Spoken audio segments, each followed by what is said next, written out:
सहचारिणी जो है उन्होंने जो उनका साथ सहयोग दिया, उसके लिए मैं पहले उनका सत्कार इस जन्म जयंती के मौके पर करना चाहूँगा।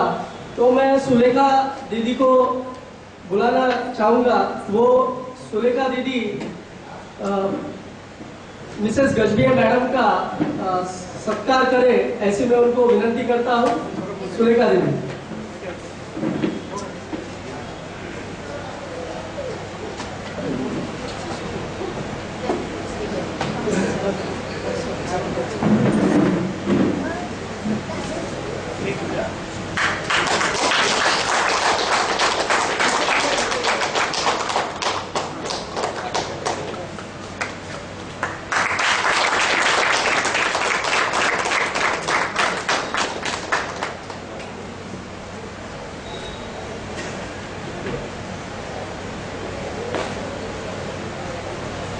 और गजबिया सर का सत्कार करने के लिए मैं आमंत्रित करता हूँ हमारे के.एल. विश्वास सर।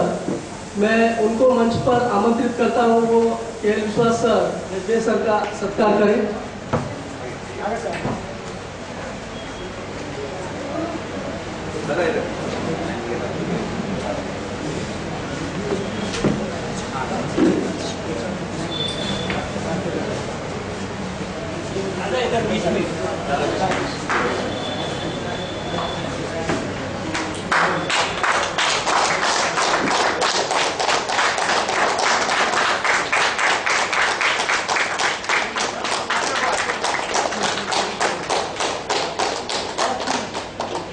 पुष्प कुछ भी उन्हें देना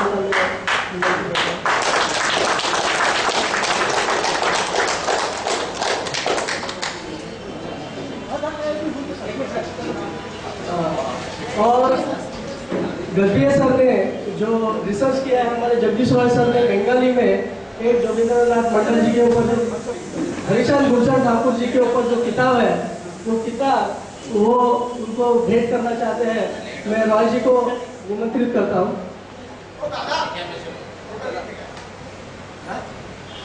साथियों, गाजबे जी ने आज महाप्राण जोगिंद्रनाथ मंडल के ऊपर जो रिसर्च किया है, आज सारी दुनिया जानकारी ले पा रहे हैं।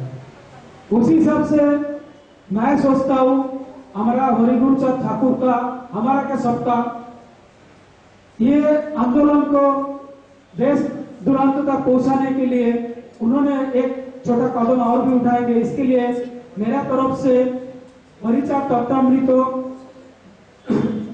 डॉक्टर मणिन्द्र विश्वास और अस्पृश्य अनग्रसर मुक्ति आंदोलन हरिगुण चंद ठाकुर मणिमोहन बैरागी लिखा बोई मैं उनको भेंट कर रहा हूँ।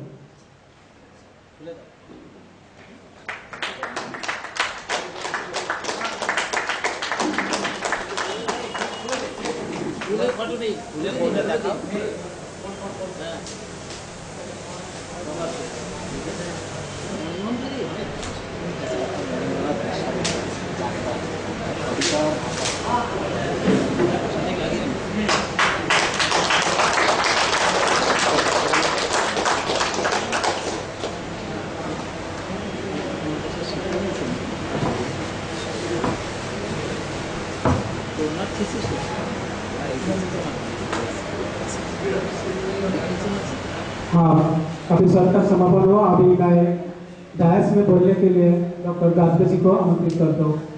गाजबे जी, उन्होंने आपका उनका जो ये जीवन में इतना बड़ा बहुत काम किया है, हाँ, सत्कार को उत्तर देंगे डॉक्टर संजय गाजबे जी।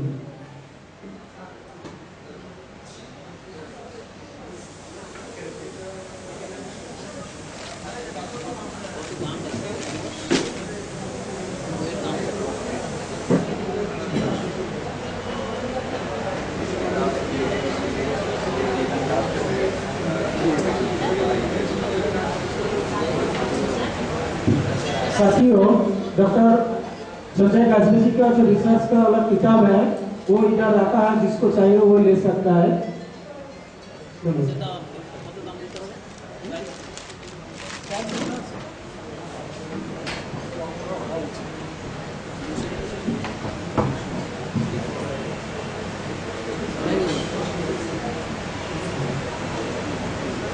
भारत देश के विकास में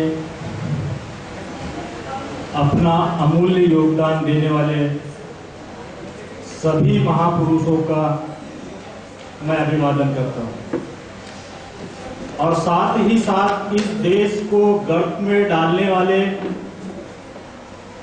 सभी व्यक्तियों का मैं धिक्कार करता हूं।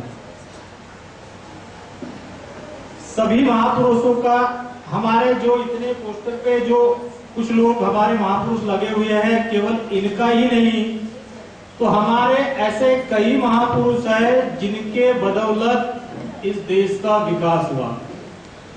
हमारा कर्तव्य बनता है उनको भी उतना ही सम्मान देना, उतनी ही इज्जत देना जितनी हम अपने महापुरुषों को लिए देते हैं। इसलिए मैं फिर से उन सभी महापुरुषों को अभिवादन करता हूं जिन्होंने इस देश के विकास में, हमारी समानता, स्वतंत्रता, भाईचारा और न्याय की लड़ाई में योगदान दिया। उनको मैं पुनः अभिवादन करता हूं और जिन्होंने इस देश को गर्त में डालने का काम किया उन सभी का मैं धिक्कार करता हूं। भाई और बहनों, आप लोगों ने अभी जो मेरा सत्कार किया, मैं नहीं समझता कि मैं उसके लायक हूं। मैं इस समानता की लड़ाई में एक छोटा सा सैनिक अपने आप को समझता हूं और अपनी जिम्मेदारी समझकर मैंने यह काम किया है। आप लोगों ने जो मेरा सत्कार किया है उसके लिए आपका मैं धन्यवादी हूं। आदरणीय हरिचांद जी ठाकुर को इनका 11 मार्च को जन्मदिवस था। 13 मार्च को गुरुचांद जी ठाकुर का जन्मदिवस था और 13 ही मार्च को डॉक्टर बाबा साहब अम्बेडकर ने इसी मुंबई शहर में एक ऐसे संगठन का निर्माण किया था जिसकी बदौलत डॉक्टर बाबा साहब अम्बेडकर ने अपना आंदोलन आगे चलाया था। वह संगठन था ऑल इंडिया समता सैनिक दल।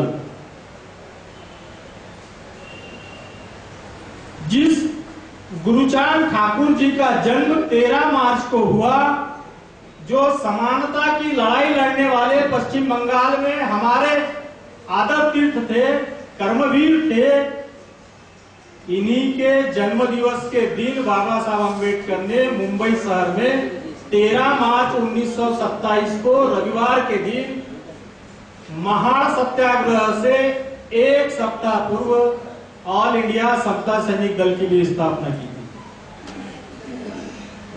आज 15 मार्च मान्यवर कांसीराम जी का जन्म दिवस और आज ही के दिन डॉक्टर बाबा साहब अम्बेडकर ने 15 मार्च 1947 को इसी मुंबई शहर में स्टेट्स एंड माइनॉरिटीज नाम से एक निवेदन तैयार किया था और जो संविधान सभा को आज ही के दिन सुपुर्द किया था। इन सभी दिनों के अवसर पर मैं आप लोगों को बधाई देना चाहता हूं। आप लोग कम संख्या में यहां उपस्थित है, कोई बात नहीं। भगवान बुद्ध को प्रारंभ में केवल 5 ही शिष्य मिले थे और इन 5 ही शिष्यों की बदौलत उन्होंने अपने वैचारिक आंदोलन को, अपने आंदोलन को आगे बढ़ाया और बाद में उनका आंदोलन संपूर्ण दुनिया में फैल गया। बाबा साहब अम्बेडकर के आंदोलन की समय की एक बात मुझे याद आती है, आप लोगों की कम संख्या देखकर।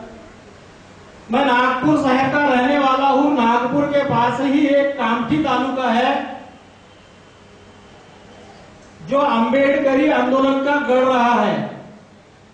1937 में बाबा साहब अम्बेडकर इस कामठी शहर में आए थे, उनकी सभा हो रही थी। बाबा साहब अम्बेडकर की जब सभा शुरू थी उस समय बहुत बड़े संख्या में लोग उपस्थित थे और अचानक बारिश आ गई। बारिश जैसे ही आई सारे लोग भाग गए, केवल एक आदमी खड़ा रहा। बाबा साहब अंबेडकर स्टेज पे थे। बाबा साहब अंबेडकर भीगते हुए भाषण दे रहे थे। सारे लोगों को संबोधित करते हुए बाबा साहब अंबेडकर ने कहा, कायरो आप लोगों की मुझे जरूरत नहीं, मुझे जरूरत है जो एक आदमी स्टेज पे खड़ा है उसकी, वही मेरा आंदोलन आगे बढ़ सकता है। इसलिए मित्रों, आप लोग अपनी जिम्मेदारी समझते हुए यहाँ पर उपस्थित हुए हैं, इसलिए मैं आप लोगों का भी धन्यवाद अदा करता हूं। मैं यहाँ सत्कार के लिए नहीं आया मित्रों कि आप लोगों ने मेरा सत्कार करना चाहिए, और मैं आप लोगों को यह भी जानकारी देता हूं कि यह पुस्तक आकर करीब 6 महीने से अधिक का समय हो गया। पहली बार है मेरा इस पुस्तक के लिए किसी ने सत्कार किया है। मैंने सत्कार की आशा से कभी भी यह काम नहीं किया। मैं विशेषकर आज की वक्ताओं में जो हमारी दीदी है आयुष्यमती सुलेखा टीकेदार जी, इनका विशेष धन्यवादी हूं। सुलेखा दीदी जैसे हमारे और भी कुछ महिलाएं, गिने चुनी महिलाएं अगर समाज में आ जाए तो बहुत बड़ा परिवर्तन समाज में ला सकती है। बाबा साहब अंबेडकर हैदराबाद के जिरा मैदान में जब संबोधित कर रहे थे, तब उन्होंने अपने भाषण में कहा था कि जिस प्रमाण में पुरुषों ने आंदोलन में आना चाहिए, उसी प्रमाण में महिलाओं ने भी हमारे आंदोलन में आना चाहिए। बाबा साहब अंबेडकर ने आंदोलन की तुलना एक गाड़ी से की थी।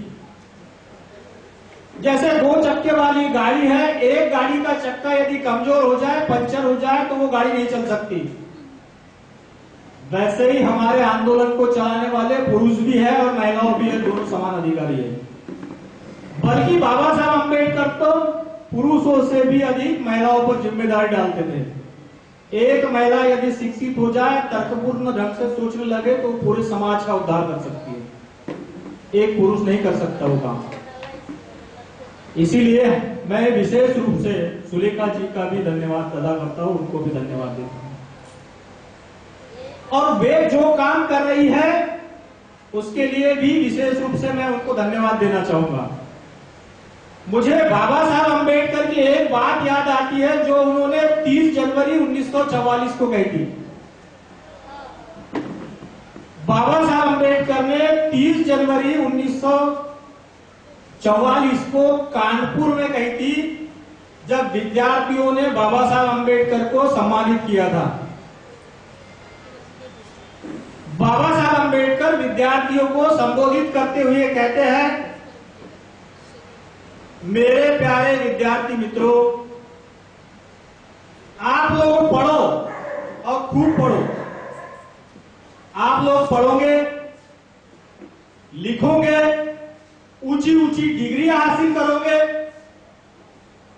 डिग्रियां हासिल करके बड़े बड़े पदों पर जाओगे। बड़े बड़े पदों पर जाने के बाद आप विवाह करोगे।